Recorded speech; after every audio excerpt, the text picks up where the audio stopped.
Will Egypt strike Ethiopia?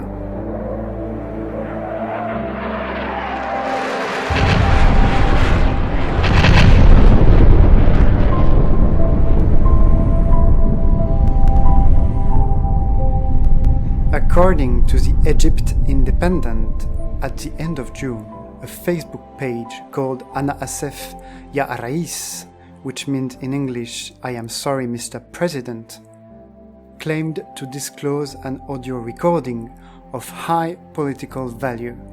This audio was, according to the page, a recording of the former president of Egypt, Hosni Mubarak, saying that Ethiopia, under his presidency, would never have dared to do something concerning which we are going to speak about in a few moments.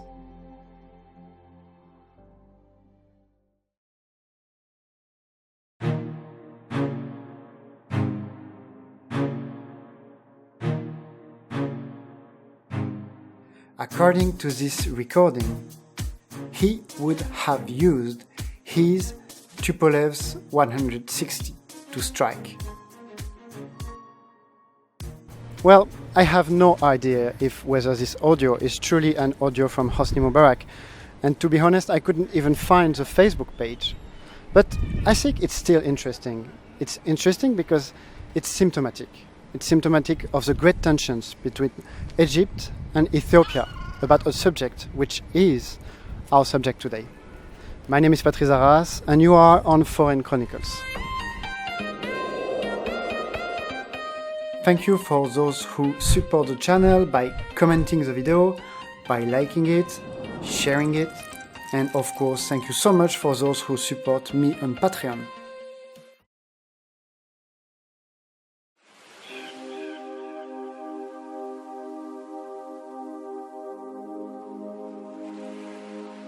Before talking about our core subject today, we need to review a few things about the Nile.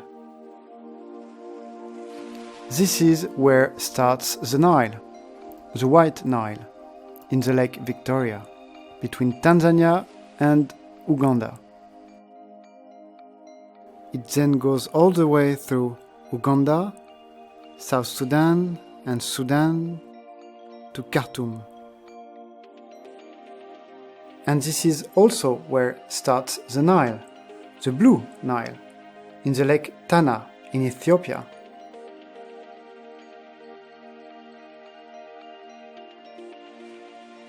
It then goes all the way to Khartoum.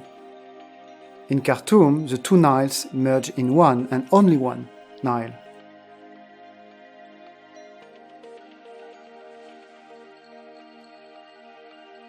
Which then crosses Aswan, Luxor,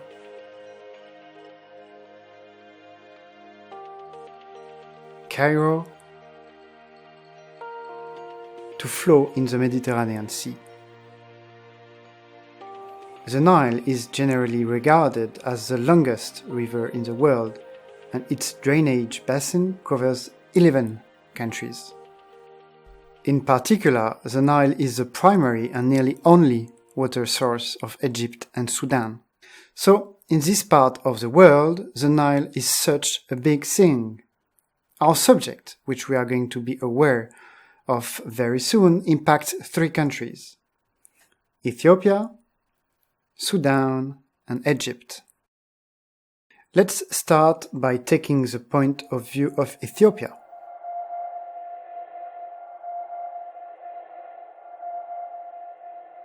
Ethiopia, which is facing a huge demographic challenge as its population has quadrupled in 50 years. Its Human Development Index is one of the worst of the planet, as Ethiopia ranked 174th on 186 countries in 2014. So very, very low in terms of human development. As the rest of Eastern Africa, the country is regularly facing huge drought, leaving millions of people without food. We can indeed recall the Great Famine of 1984, which led hundreds of thousands of people starving to death. It also happened more recently, in 2011.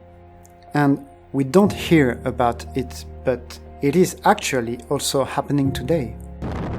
This camp provides food and water for hundreds of people forced to flee from their homes. It's in the Warda region of southeastern Ethiopia, one of the hardest hit areas. After successive failed rains because of the El Niño phenomenon, there is a huge food crisis in East Africa. So it was happening in the past and nothing has really changed. It is happening today. In Ethiopia, 8 million people were in receipt of humanitarian assistance the first quarter of this year, according to the Irish Times. So, as the rest of East Africa, Ethiopia has to find solutions to those droughts, but also to this demographic boom I was talking about. More generally, Ethiopia has to find solutions to its poor economic development. In 2010, Meles Zenawi, the Prime Minister of Ethiopia, launched the Growth and Transformation Plan 2010-2015, a plan which has been reconducted by his successor, Haile Mariam Desalegn, for 2015-2020. And this is where we get in the heart of our subject. This is where tensions with Egypt start. Let me explain why.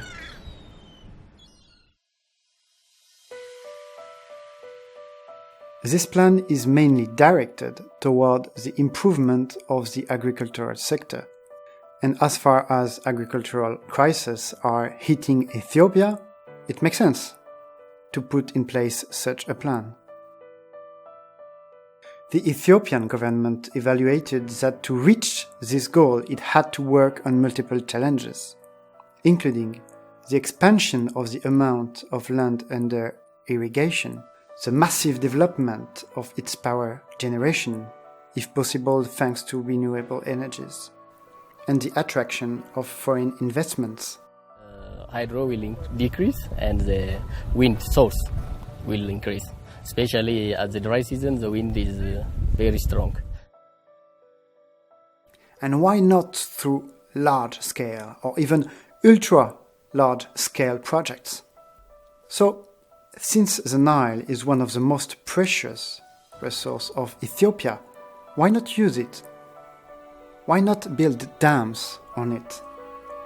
Why not build a gigantic one, which would bring foreign investments, develop the economy, infrastructures, which would provide so much electrical power that the country could even start to become an energy exporter? It could be part of the solution. This is at least what strongly believes the Ethiopian government, which, despite the fact of being unable to attract foreign investments, financed it anyway with whatever funds it could find, even by asking Ethiopians to subscribe to bonds for this project, to lend money to the state. The government is supposedly asking people. According to some sources, it would be more coercing, like forcing them to pay money. But whether it's true or not, the fact is that at the end, Ethiopia is doing a tremendous financial effort. The government of Ethiopia is very determined, and this is a problem for Sudan and Egypt. This is what the supposed or real Mubarak Facebook post was about. It was about this big dam that Mubarak was supposedly ready to strike with some Tupolews. I am talking about the Grand Ethiopian Renaissance Dam, a huge project. In the following of the video I'm going to use the acronym GERD to talk about it. But why was Mubarak ready to strike? What impact has a barrage, and especially this one, on downstream countries? Why would Egypt and Sudan be so upset? First, obviously, independence. A barrage always poses dependence issues to the downstream states. With a barrage, Ethiopia is going to be able to decide which quantity of water is going to be released, what volume it is going to deliver to the downstream countries. This is an issue for Sudan and Egypt, quite a big issue, but the size of a project makes it be a geopolitical problem.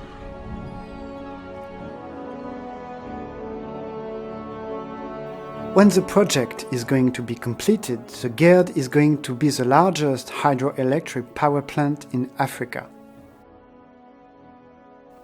The storage reservoir necessary for the dam to work at full capacity is of 74 billion cube meters.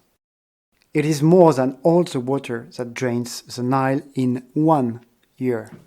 Imagine that the entire Blue Nile flows would be dedicated to the dam's reserves. 1 year won't be enough to fill it.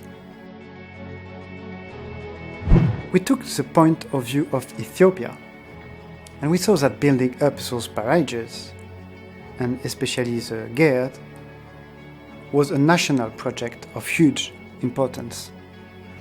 A project built up in order to reduce the risk of famines, to improve the agricultural sector, to make the country export energy, develop its economy, etc. But let's take the point of view of Egypt and Sudan now. Egypt first. To become dependent on Ethiopians' wishes to release some water each season? How can you ask such a thing to Egypt without expecting resistance?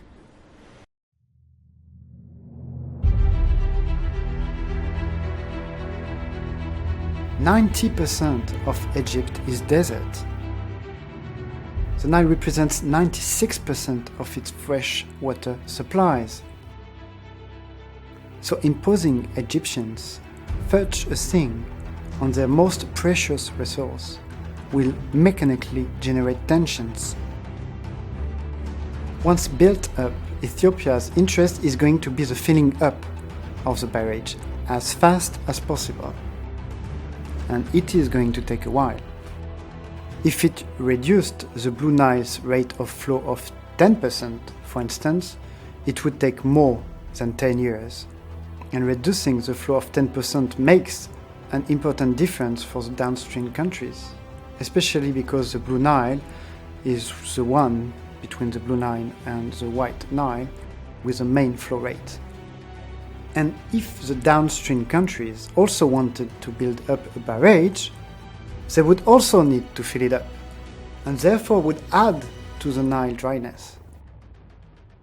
So it's hardly acceptable for Egypt to lose some independence and to have to accept years of Nile flow reduction. And it's the same for Sudan, except it's a bit different. The dependency to Ethiopia is of great concern for Sudan, yes. The fact that the Nile's flows are going to be reduced is also of great concern for Sudan, of course. But the priority number one for Sudan is a bit different. Egypt is far away from the GERD, at nearly 1,000 kilometers down the Nile. But the frontier of Sudan is just behind the dam. So the more the project is actually coming close to completion, the more Sudan has to accept the facts and to react accordingly. And what would be your concern if you lived just behind a dam containing all the water that flows the Nile in 1 year? Just behind a dam of the height of half the Eiffel Tower, nearly 2 kilometers wide. You would be really scared of a construction defect. You would be afraid of having one day to face a gigantic wave rolling on your country. This is more the angle according to which the Sudanese see the situation. They are scared of a construction which would be underfunded, sketchy and therefore deficient. So Sudan slowly started to side with the Ethiopians concerning the GERD and have even accused Egypt to complicate the matter. In 2014, according to Somaliland press, one of Sudan's top officials, Hussein Ahmed, accused Egypt of threatening Sudan's safety by blocking international laws for Ethiopia's hydro dam. He was saying that Egypt was actually threatening Sudan through its behavior with Ethiopia. He also added that Sudan would hold Egypt fully responsible if structural failure of the dam would result in Sudan's flooding. And this was 3 years ago. Currently, since the issue raises confrontation, each country defends its legitimacy thanks to legal documents. Documents about broader questions relating the sharing of the Nile waters. Those documents give rights to the countries in order for them to extract water from the Nile. Historically, what the countries were mainly thinking about when they signed up those documents was irrigation issues. But nowadays, the need for the building up of canals, dams, not only for irrigation but also for energy, makes the issue much more sensitive. In 1902, the Emperor of Ethiopia, Menelik, signed a document with Egypt, engaging his country not to construct any work across the Blue Nile. So according to this document, Ethiopia doesn't have the right to build up the GERD or any other dam. This is at least the point of view of Egypt, and this is why the Egypt State Information Service mentions this agreement of the year 1902 on its website. For Ethiopia, however, this agreement was signed up with Great Britain, not with Egypt. Because at the time, Egypt was a British protectorate. So nothing, according to Ethiopia, has been signed up with Egypt, so no reason to respect it. Ethiopia, which, by the way, is one of the rare countries in the world which has never been colonized. So this was the issue concerning the document of the year 1902. In 1922, Egypt becomes approximately independent, and two agreements on which Egypt relies today are going to be signed up between Egypt and Sudan. In 1929, so a couple of years after the independence of Egypt, and in 1959, so a couple of years after the independence of Sudan, this time. So no problem this time concerning who signed those documents. Both countries agreed on the fact that the total share from the net yield of the Nile should be 18.5 billion for the Republic of the Sudan and 55.5 billion for the United Arab Republic. This is on a total estimated of 84 billion cubic meters. So Sudan and Egypt agreed on the sharing of 88% of the Nile's water. So what about all the other countries from the Nile Basin? They are going to share 10, 12% altogether? In introduction, I simplified the Nile Basin, making one part of the Nile start in the Lake Victoria. But there are numerous affluents which feed this lake and which in this case are considered to be part of the Nile too. And all those countries are, if we follow this agreement, supposed to share a small amount of the water from the Nile River. I am talking about lots of countries: Tanzania, Democratic Republic of the Congo, Burundi, Rwanda, Uganda, Kenya, Ethiopia, and even Eritrea. So all those countries, according to this agreement, should accept to share 10% of the Nile's rate of flow, altogether. Moreover, they have to get the agreement of Egypt for any project impacting the water flows. So it's kind of forbidden for them to do any project on the Nile, unless they have Egypt saying, okay, you can go for it. And on this matter, Egypt is really sensitive to the case, afraid to see the volume of the Nile decrease significantly. In this battle, Ethiopia is one of the main opponents to this agreement, factually leading the protest, and followed by the other countries of the Nile Basin. Well, on multiple occasions, Egypt, for which the matter is so important, has demonstrated its readiness to actually go to war against Ethiopia if it didn't consult it concerning fluvial projects. In the 1970s, for instance, Egypt clearly showed Ethiopia that the country was ready to go to war. It was under Sadat, but many sources mention diplomatic leaks which show that the former president Hosni Mubarak asked for a military base to be built south of Khartoum to enable Egyptian forces to hit Ethiopian water targets on the Blue Nile. If we have never seen a direct conflict, Egypt and Sudan have tried to destabilize Ethiopian projects by supporting several militant groups hostile to Addis Ababa, according to Stratfor, including the Eritrean People's Liberation Front and the Tigrayan Liberation Front. The secession of Eritrea has, by the way, been backed by Egypt. So the opposition has somehow gone this far.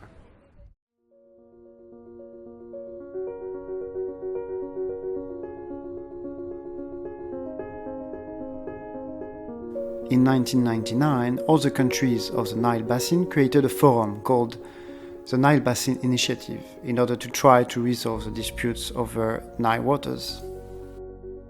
But in 2010, 5 upstream countries, Ethiopia, Kenya, Uganda, Rwanda and Tanzania, used the organization to sign up an agreement to redistribute more equitably from their point of view, the 90% of the Nile's water, from the agreement we've been talking about, like the agreement of 1959. This agreement also invalidated the requirement of having to ask Egypt for any project on the Nile. Burundi followed in the signature of this agreement, which drove the number of countries signing it to 6. And we have some clues about the tensions that it rose in Egypt as, according to an internal document of the intelligence firm Stratfor, released by Anonymous in 2012, a dispatch from the 1st of June 2010 cited a high-level Egyptian security source in regular direct contact with Mubarak and the intelligence head Omar Suleiman, who said, "The only country that is not cooperating is Ethiopia. We are continuing to talk to them using the diplomatic approach. But yes, we are discussing military cooperation with Sudan. If it comes to a crisis, we will send a jet to bomb the dam and come back in one day." As simple as that. Or we can send our special forces to sabotage the dam. Look back to an operation Egypt did in the mid-late 70s. I think it was in 1976, when Ethiopia was trying to build up a large dam. We blew up the equipment while it was traveling by sea to Ethiopia. Since in this arm wrestling with Egypt, Ethiopia has been quite hard to disturb. The country took the opportunity of the 2011 revolution in Egypt to make some announcement concerning the GERD.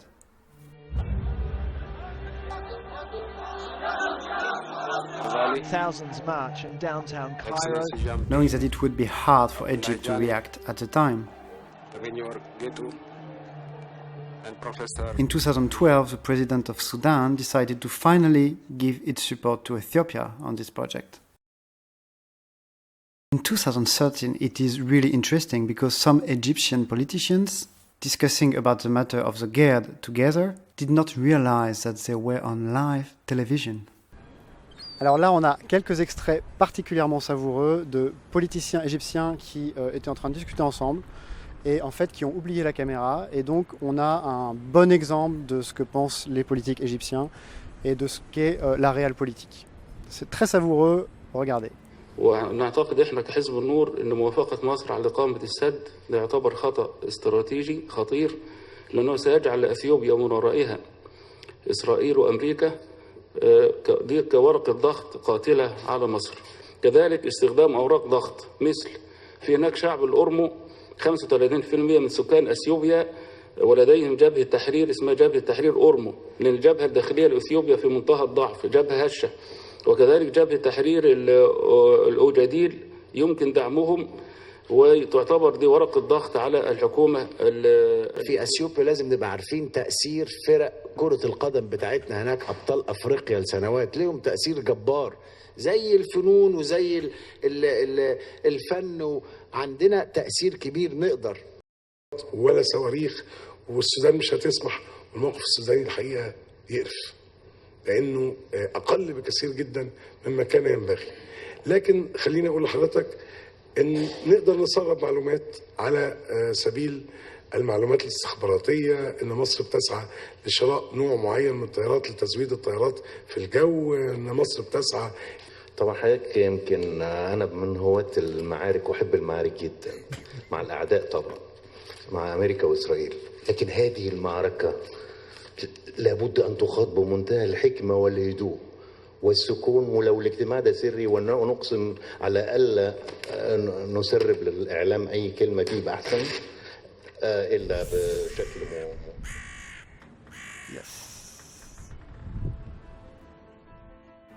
The years following, with more or less success, discussions have been held between Egypt, Ethiopia and Sudan. Sudan accusing Egypt to threaten its safety by blocking Ethiopia. It was in 2014, as we have seen. The Sudanese President Omar al-Bashir seems to fully back the project now. Omar Hassan al-Bashir and Prime Minister Hailemariam Desalegn had a long one-on-one conversation at the National Palace here in Addis on Tuesday, and the outcome of that meeting is agreement to further work for ultimate economic integration. In August 2017, he tried to reassure Egypt that it would get its full share in the Nile water according to the deal of 1959. So nothing to fear. According to Salini Impregilo, the Italian company building up the dam, the project was expected to be achieved around July 2017. It doesn't seem to be fully completed yet, but as a matter of fact, because of the Ethiopian determination, because of the enormous commitment of the country in this massive project called the Grand Ethiopian Renaissance Dam, no doubt that Ethiopia is going to achieve this project without, finally, having suffered any strike from Egypt. Just a little word, because I think you deserve it, since you've been through all the video till now, and you've been waiting maybe 3 months or 4 months for this video.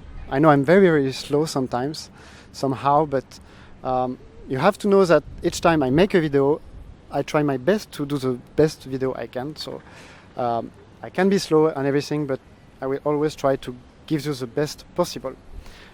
If you want to follow what's happening, because you have been like 4 months without any information probably, I have a Facebook account, I have a Twitter account, but I prefer to use Instagram. I put more things on Instagram. I have other projects, and I can post pictures of those projects on Instagram. Like, it's more on Instagram about me, it's not about only Foreign Chronicles. But I also travel a lot, so I put pictures, and I put the city where I am at the moment. So I would love to get some of you, like, I don't know, last time I was in Kiev, maybe who are in Kiev, and we can take a drink together. It would be very nice. So I would love to have this kind of evening with you, to take a drink and something with my subscribers. Thank you so much for those who support me on Patreon. For the others, you can visit the page. I have to update it, but you can visit the page. I wanted to show you this guy, like, he's doing a channel which is absolutely fantastic. For those of you who speak Arabic, I'm going to put a little extract so that you see what it is. Thank you for watching Foreign Chronicles, et à bientôt.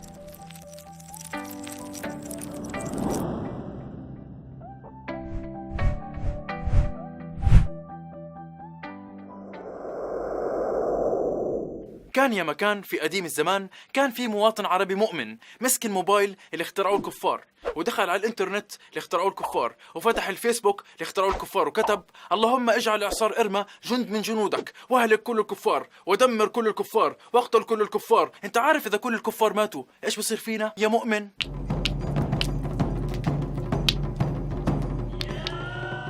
يا رب رجع الكفار يا رب. حلقة جديدة.